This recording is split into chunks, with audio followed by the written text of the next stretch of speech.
अच्छा, उन्होंने जो घोषणाएं की थी उसको भी पूरा नहीं कर पाए, ना किसानों की घोषणाओं को ही कर पाए। हम वो चीज़ करते हैं जो हम कर सकते हैं। हरियाणा संयोग से हमारी आर्थिक स्थिति आसपास के प्रदेशों से आज भी अच्छी है, आगे भी अच्छा रखना चाहते हैं। हमारा FRBM के हिसाब से जो हम देखते हैं, यानी 25% के आसपास हमारा जो उसका जो डेफिसिट रहता है FRBM में, जो GSDP का 25% के अंदर रहता है, जबकि पंजाब आज भी 48% लॉस तक पहुंच गया। उनके पास सैलरी देने के पैसे नहीं बचे हैं।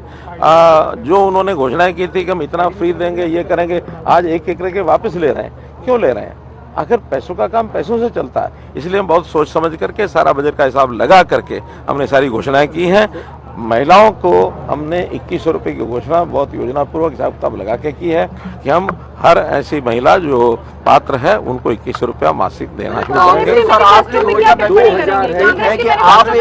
मैं इतना ही करूँगा, कांग्रेस ने कोई हिसाब किताब नहीं लगाया, क्योंकि वो 10 साल राज से बाहर हैं, और राज से बाहर रहने के बाद वो जो जिसको कहना चाहिए बिना हिसाब किताब लगाए जो सब करते हैं। एक तरफ तो वो आरोप हमारे ऊपर लगाते हैं कि इतना कर्ज ले लिया है, और अगर इतना कर्ज ले लिया तो अगर अनाप शनाप तरीके से वो घोषणाएं करेंगे और एक 50,000 करोड़ रुपया हर साल का कर्जा अगर अपने जेब में लेके चलेंगे तो ये प्रदेश चल पाएगा? ये प्रदेश नहीं चल पाएगा। हमने 21 दिया है, बात है कि आपका लोक लुभावन ज्यादा है। नहीं, हमें ये आवश्यकता महसूस हुई है कि उनको देना चाहिए। जहां बाकी चीजें हमने सारी चीजें ध्यान रख के दी हैं। हमने बजट का हिसाब लगाया है। आखिर हमने साइंटिफिक तरीके से पेंशन को बढ़ाने की बात की है, उन्होंने साइंटिफिक तरीके से नहीं की है। जो 500 रुपए की पेंशन दे रहे थे, आज वो 10 साल के बाद एकदम इतनी ज्यादा करने के लिए जो सोच रहे हैं वो एकदम अनसाइंटिफिक है। साइंटिफिक तरीके से पहले भी हम बढ़ाते रहे, अभी हम बढ़ाएंगे, ऐसा नहीं बढ़ाएंगे, लेकिन हर चीज का एक सिस्टम होता है। हमने गैस सिलेंडर को भी 500 रुपया सोच समझ के, वो तो आज घोषणा कर रहे हैं, हमने तो पहले से हिसाब लगा के कर दिया है कि हम इतना सब सरकार के नाते से ये चीजें अफोर्डेबिलिटी देखनी पड़ती है, अफोर्ड की जा सकती हैं। हमने हर स्पोर्ट्स को लेकर की बहुत ज्यादा जरूरत रहती है। हमने अभी भी अंतर्राष्ट्रीय खेलों के जितने विषय उनके नर्सरी लेवल पर प्रशिक्षण शुरू किया है। हमने जो खेल नर्सरीज हैं उनकी संख्या बढ़ा रहे हैं, खिलाड़ियों की डाइट मनी बढ़ा रहे हैं। वो जब आप घोषणा पत्र पूरा पढ़ेंगे उसमें बहुत से बिंदु, अभी तो 20 बिंदु आपके सामने आए हैं। मैंने तो अभी बैठे बैठे उस घोषणा पत्र को सारे को देखा है। हमारी समिति ने तैयार किया, आज हमने देखा उसको, बहुत अच्छा घोषणा पत्र बनाया। डिटेल में जैसे आपके पास उपलब्ध हो जाएगा आप इसको पढ़िए, पढ़ने के बाद आपको पता लगेगा भी किस किस प्रकार की हमने सुविधाएं उसमें दी है हर वर्ग को। कांग्रेस भी 2 लाख सरकारी नौकरी दे रही है, आप भी 2 लाख सरकारी नौकरी। हम वो 2 लाख सरकारी नौकरियों को घोषणा कर रहे हैं कि हमको वोटों के हिसाब से मिलेंगी। जो जीतेगा उसको 2000 नौकरियां मिलेंगी। मतलब वो, इसका मतलब है कि वो उन्हीं को बांटेंगे जो उनको वोट देंगे। अर्थात जो हमारा नारा है बिना पर्ची बिना खर्ची, हम सारे प्रदेश को एक जैसे हिसाब से देखते हैं, एक समान दृष्टिकोण रख करके सबका समान विकास करते हैं। मिशन मेरिट हमने चलाया हुआ। मिशन मेरिट का मतलब है कि हम नौकरियां बांटेंगे, ऐसा नहीं है।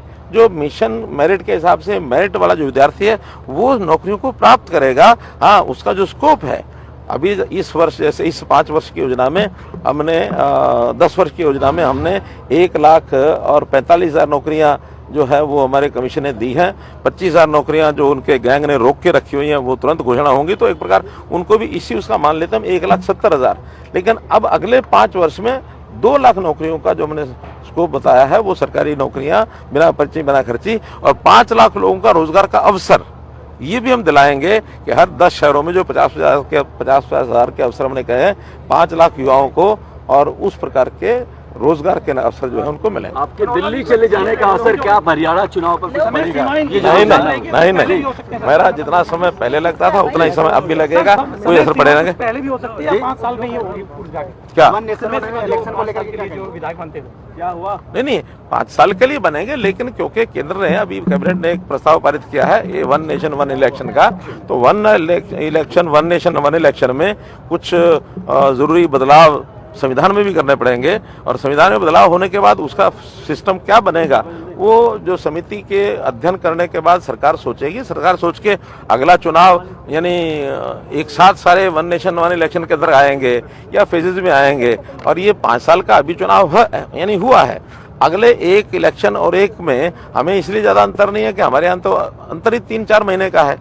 इसलिए जब एक साथ होंगे तो कहीं ना कहीं पार्लियामेंट के इलेक्शन के साथ सभी स्टेट को जोड़ा जाएगा, उसका सिस्टम के अग्निवीर की गारंटी भी आपने अग्निवीर की गारंटी दी हमने कि जो भी 75% अग्निवीर वापस आएंगे उन सबको हरियाणा सरकार में ग्रुप सी की नौकरियां और ये दी जाएंगी, गारंटेड दी जाएंगी। और मैं तो ये मान के चलता हूं कि जैसे ही वो आएंगे उनको भर्ती करने के बाद हमारा जो कर्मचारियों का जो एक काम करने का जो एक कल्चर है वो अच्छा होगा, बढ़ेगा, क्योंकि आखिर 4 साल की ट्रेनिंग वो केवल पढ़ाई करके नहीं आ रहे, वो ट्रेनिंग लेके आ रहे हैं। और जब आर्मी जैसे प्लेटफॉर्म के ऊपर ट्रेनिंग मिलती है, उनको देशभक्ति की भावना, अनुशासन की भावना, समय पालन, एक अच्छा लेवल उनका उठता है।